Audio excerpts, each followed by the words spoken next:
পৌরসভা এত দেরি হয়নি, কারণ আপনাদের হয়তো সবটা আমরা জানিনি। কারণ হচ্ছে যে অষ্টমঙ্গল পৌরসভাতে এর আগে আমার দুটো ওয়ার্ডে তার মানে যাদের ইনকোয়াসমেন্ট ছিল, যারা ইনকোয়াস করে তাদের সঙ্গে কথা বলে তাদের সাথে আমরা সমর্থ হয়েছিলাম। আজ থেকে 10-15 দিন আগে 10 নম্বরে আরও 5টা মানে যেখানে দোকান ছিল, বাড়ি ছিল, সেই জায়গাকে আমরা পরিষ্কার করে দিয়েছি। 3 নম্বর ওয়ার্ডে 2টো জায়গা ছিল, আমরা পরিষ্কার করে দিয়েছি। ফলে আমরা কিন্তু বসে নেই, মমতা ব্যানার্জির যে সিদ্ধান্ত, সেই সিদ্ধান্ত অনুযায়ী আমরা সবটাই করছি এবং সেই সিদ্ধান্তকে আমরা 100% মান্যতা দেবো। এবং আমরা আগামীকালও বেরোবো পুলিশ প্রশাসনের সাহায্য নিয়ে। আগামীকাল 3টে ওয়ার্ড আমরা করবো, 7 নম্বর, 9 নম্বর, সম্ভবত 17 নম্বর। এই 3টে ওয়ার্ডের জন্য আমরা কালকে প্রস্তুতি নিয়ে যাচ্ছি এবং আমাদের সঙ্গে পুলিশ থাকবে, জেসিবি থাকবে এবং আমাদের যারা কাউন্সিলর তারাও থাকবেন। এবং এটা মনে করার কোনো কারণ নেই যে আমরা দেরি করেছি, কারণ আমরা আগেই ভাঙিনি।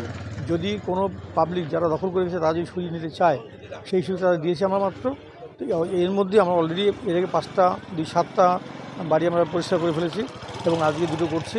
এবং আপনারা এইটুকু বলতে পারেন নিশ্চয়ই যে আমরা কখনোই সরকারি সিদ্ধান্তের বাইরে যাব না, সরকারি সিদ্ধান্ত 100% মানব এবং সরকার যখন বলেছে তার জায়গা তাকে বুঝিয়ে দিতে হবে।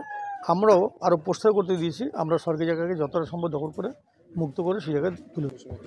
পৌরসভা থেকে মৌখিক বলে গেছে আমাদের কাউন্সিলর, এই ওয়ার্ডের কাউন্সিলর লালন দাস তিনি মৌখিক বলেছেন। তারা বলেছেন যে আমরা নিজেই ভেঙে দেবো, তারা ভাঙছে আজকে, আমরা খুশি এবং আমরা আমাদের জেসিবি নিয়ে এসেছিলাম যে প্রয়োজন হলে আমরা জেসিবি ইউজ করব। কিন্তু আমরা দেখলাম বাড়ির মালিক যারা ছিলেন তারা নিজেই ঘর ভেঙে দিচ্ছেন এবং এর আগেও যে 5টা আমরা নিয়েছে গেছেন সেগুলো তারা নিজেরা ঘর ভেঙে দিয়েছিলেন। 3 নম্বর যেগুলো ছেড়েও কিন্তু নিজেরাই তাদের পাত্রে গুছিয়ে নিয়েছেন। ফলে আমরা খুশি যে অন্যান্য জায়গার মতো আমাদের মারপিট করতে হচ্ছে না, পাবলিক নিজেরা বুঝেই সরিয়ে নিচ্ছে। আমরা সেই চেষ্টা বেশি করছি এবং যেখানে হবে না সেখানে আমরা জেসিবি ইউজ করবো, সরকারি সাহায্য নেব, পুলিশের সাহায্য নিয়ে আমরা পরিষ্কার করে দেবো। কত দখল, বহু বছর, কতদিন না, বহু বছর। এই যে 10 নম্বর ভেঙেছি সেগুলো বহু বছরের দখল করা জিনিস।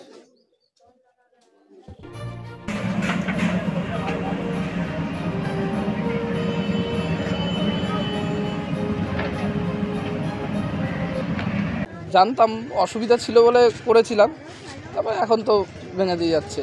সে সময় কি কেউ অনুমতি দিয়েছিল করার জন্য? না, সেরকম কোনো ইয়ে ছিল না।